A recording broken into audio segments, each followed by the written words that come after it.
Stand By Me turned a simple walk along railroad tracks into one of cinema's most enduring coming-of-age journeys. Premiering in 1986, it followed four boys in a late 1950s small town, asking Will Wheaton's Gordy, River Phoenix's Chris, Corey Feldman's Teddy, and Jerry O'Connell's Vern to carry a story about friendship, grief, and the moment childhood quietly slips away. Kiefer Sutherland menaced them as Ace Merrill, and Richard Dreyfuss gave the whole thing its soul, as the adult Gordy looking back. Across the decades, the film grew from a modest studio release into a touchstone, endlessly rewatched, quoted, and rediscovered by new generations who see different things in it as they get older. Yet behind the quiet nostalgia, blueberry pies, and railroad bridges was a saga of corporate upheaval, risky directing choices, raw performances pulled from real emotion, and a small Oregon town that never stopped answering to the name Castle Rock. The movie almost had a very different title. The film we know as Stand By Me very nearly went out into the world as The Body, the name of Stephen King's original novella. It fits the source material, but for a film studio, it sounded more like a grim thriller than a reflective story about memory and loss. Columbia Pictures agreed a change was needed. What nobody expected was that the solution would arrive casually on set during downtime.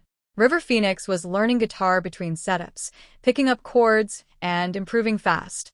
One day, Kiefer Sutherland, who spent his working hours menacing the boys as Ace Merrill, was off-camera playing and singing Stand By Me. Phoenix heard it, loved the melody, and admitted he had never heard the song before. Sutherland started teaching it to him. Rob Reiner happened to walk by while they were working through it, realized how perfectly its mood matched the story he was telling, and said he hadn't heard it in a long time. That passing moment became part of the conversation that eventually led to the new title. Months later, when Columbia needed something warmer and less morbid, Reiner suggested Stand By Me. A bully teaching his on-screen victim a song that would define the film for decades, DeSoto Company almost killed the whole project. 2 days before filming was scheduled to begin, Stand By Me essentially died on paper. Embassy Pictures, the company producing the movie, was suddenly sold to Coca-Cola. This quiet story about four boys walking along train tracks landed on the desk of a corporation that saw the world in terms of market segments and product lines. Looking at a modest, character-driven drama with no obvious franchise potential, Coca-Cola pulled the plug. The project was over. The twist is who had sold the company to them. Norman Lear, the television legend behind All in the Family and The Jeffersons, had built a studio, sold it, watched the new owner cancel Reiner's film, and then personally reverse the damage. Lear wrote a check for $7.5 million of his own money to revive the production purely because he believed in the story. Even then, the troubles didn't end when cameras stopped rolling. Paramount passed. Warner Brothers passed. A Universal executive reportedly left a screening halfway through. Only when Columbia's production had Guy McElwain screened it at home, sick and exhausted, did everything change. He noticed his two daughters quietly falling in love with River Phoenix on screen. By the end, he was crying himself. He called Norman Lear and said he wanted the movie, money or no money.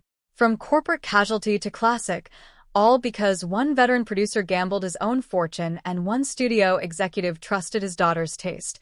Rob Reiner got the job because another director wanted a vacation. Reiner wasn't the first filmmaker attached to the project. Originally, the job belonged to Adrian Lyne, the director behind Flashdance and 9.5 Weeks. He was involved early, championing the material and helping producers pitch it. Then he finished 9.5 Weeks and decided what he needed most was time off.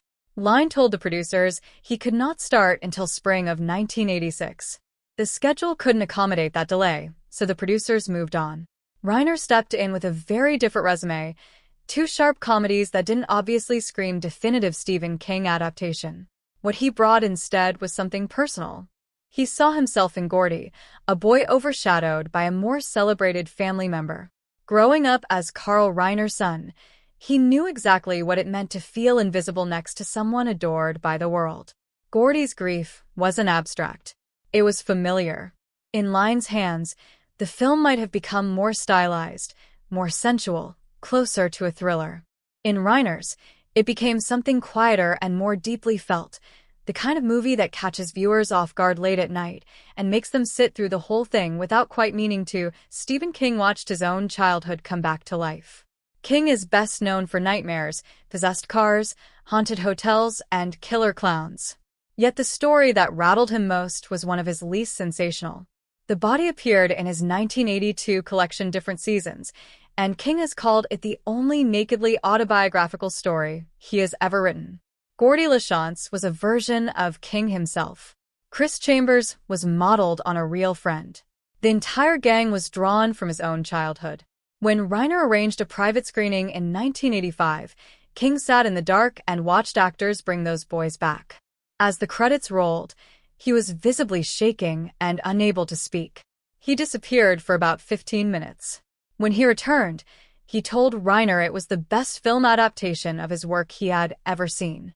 Then he explained why it had shaken him so hard. The real-life counterparts to Gordy's friends were dead. King was watching echoes of people he had loved, boys frozen in memory, walking and talking again on screen. That's why Stand By Me doesn't feel like a typical Stephen King tale. It feels like his life filtered through memory and given back to him in a flickering light. Well, Wheaton wasn't acting when Gordy felt invisible. Gordy LaChance is the quiet center of Stand By Me, the kid who feels unseen even in his own home, shadowed by a dead brother and parents who barely acknowledge him. Wheaton's performance is so natural that it's easy to assume he was simply a gifted young actor hitting his marks. In truth, he was drawing on something much closer to home. Acting wasn't his dream. It was his parents' plan. His mother coached him into the industry, and his father, by Wheaton's own account, was emotionally abusive. Home was a place of control and manipulation, not comfort. So when Gordy wandered through the film feeling invisible, Wheaton wasn't pretending. He has said that watching the movie now, he can't miss the sadness in his own eyes, the distance he was already carrying at that age. Only in his 40s did he fully realize he hadn't been playing Gordy. He was Gordy, placed in front of a camera. The boy who felt invisible spent much of his adult life making sure other people felt seen, and you can feel that thread running straight through every frame he appears in. Reiner turned rehearsal into a psychology lab. The friendship between the four boys doesn't play like scripted chemistry. It feels messy, overlapping, and genuinely real. Before filming, Reiner gathered the cast in a hotel suite in Oregon for weeks of theater games and improvisation exercises, using the Viola Spolin theater game book as his guide. He ran trust drills, improvised scenes, and unstructured hangouts until four separate child actors started behaving like a group of actual friends. By the time cameras rolled, they had inside jokes and shared rhythms they hadn't manufactured. For the most emotional scenes, Reiner's approach shifted from playful to surgical. To prepare River Phoenix for the milk money confession, he pulled him aside and gave him one simple direction. Think of a time when an important adult let you down. He didn't ask what memory Phoenix chose.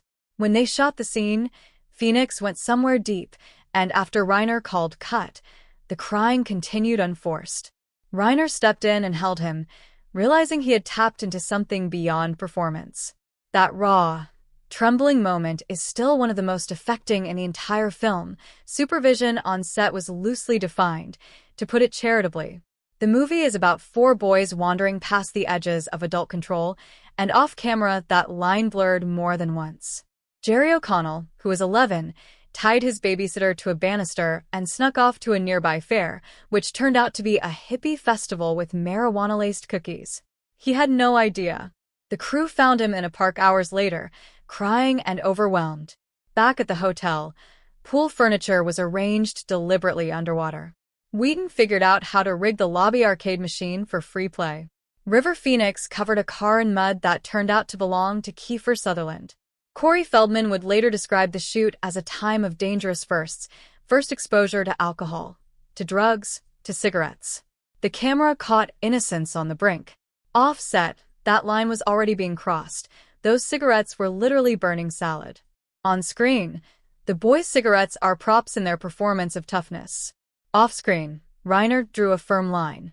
No real tobacco, no nicotine, no exceptions.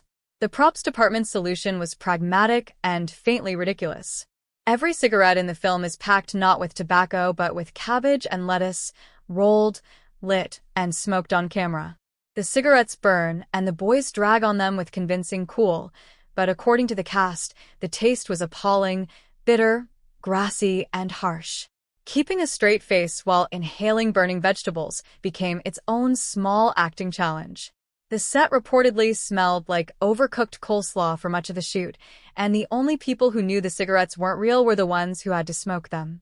The train was far away, but the terror was genuine. The trestle sequence is one of the film's defining images, for boys on a narrow bridge with a locomotive bearing down and nowhere to go. It looks terrifyingly close. It wasn't. The crew used a 600mm telephoto lens, which compresses distance and makes objects appear much closer than they really are. Reiner has confirmed that the boys and the locomotive were never on the trestle at the same time. The running figures in those wide shots were 4 adult female stunt doubles in costume, sprinting along plywood planks laid over the ties. So why do Wheaton and O'Connell look genuinely terrified? Because Reiner made them that way. After multiple takes where the boys looked too relaxed, knowing they were safe, Reiner lost patience and yelled at them that the crew was exhausted, that the endless retakes were their fault, and that they had better get it right. The kids burst into tears. Reiner rolled the cameras, and those tear-soaked, panicked faces are what ended up in the finished film. The dead body was played by a college student who answered a newspaper ad. When the boys finally find Ray Brower, the adventure becomes a confrontation with mortality. The original plan was to use a plastic dummy, but the crew quickly realized a mannequin couldn't provide the weight or presence the scene required. Kent Luttrell, a 20-year-old college student, had answered a classified ad months earlier looking for stand-ins and photo doubles, largely for the free meals. He had spent much of the shoot as Corey Feldman's stand-in, teaching the boys to throw a football and climb a fence.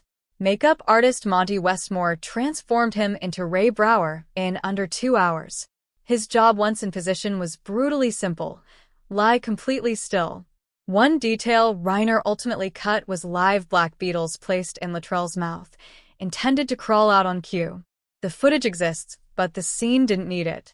Ray Brower wasn't played by a child star or a horror veteran. He was a college sophomore who answered an ad and became the still point around which the entire story turns. It took 4 actors to find the right narrator. The narration feels effortless, like an older Gordy finally sharing a story he's carried for decades. Getting there took considerable work. Reiner tried David Dukes first, who actually filmed material as the adult Gordy, and that long opening shot of a man sitting in a car is still Dukes, never replaced. Ted Bessel came next and didn't land. Then came Michael McKean, fresh off This Is Spinal Tap, an intriguing choice that ultimately didn't fit. Finally, Reiner called Richard Dreyfuss, a friend since high school. Dreyfuss brought exactly what was needed: a quiet vulnerability, the sound of someone who has lived enough to know that some memories never really fade. By the time he delivers the closing line about never having friends like the ones he had at 12, it doesn't register as narration. It feels like confession. The Ben E. King recording was used untouched, and it became a hit all over again. A studio executive floated the idea of having Michael Jackson, then at the height of his Thriller-era fame, record a new cover for the film. Reiner refused. Even the original songwriters assumed he would want a contemporary star, imagining someone like Tina Turner carrying it. Reiner surprised everyone. He saw the film as a period piece and the song as essential to that period. He asked for the original 1961 Ben E. King recording, untouched by modern production. It was one of the smartest decisions in the film's history. On the strength of the movie, a 25-year-old recording climbed back onto the charts and peaked at number 9, a hit again for an entirely new generation without a single remix or updated drum machine. The Barfarama was a 4-day precision operation. The pie-eating contest sequence is one of the wildest aggressions in 1980s cinema. Reiner nearly cut it, unsure a future great writer would tell such a story. He decided Gordy probably would, and committed fully. The fake vomit was cottage cheese mixed with blueberry pie filling, thick, lumpy, and designed to look appalling on camera. A power washer was tried first but proved too punishing for Dick Durock, the actor playing Bill Travis. The effects team built a 10-gallon cylinder with a plunger and ran a hose up actor Andy Lindbergh's leg, under his shirt and along his cheek, taped just out of frame. 5 crew members pushed the plunger simultaneously to force the mixture through a 3-inch hose. For crowd reaction shots, extras hid numbered bags of blueberry goo in their mouths and expelled them on cue. During one take, a 5-year-old in the front row got sick for real. Between takes, Lindbergh was kept going with water and cold RC cola inside a sweltering fat suit. The sequence took 4 full days to film. Lindbergh says he still cannot eat blueberry pie. The scene that almost didn't make the movie became one of its most unforgettable set pieces, and the movie that almost never got made became one that refuses to be forgotten.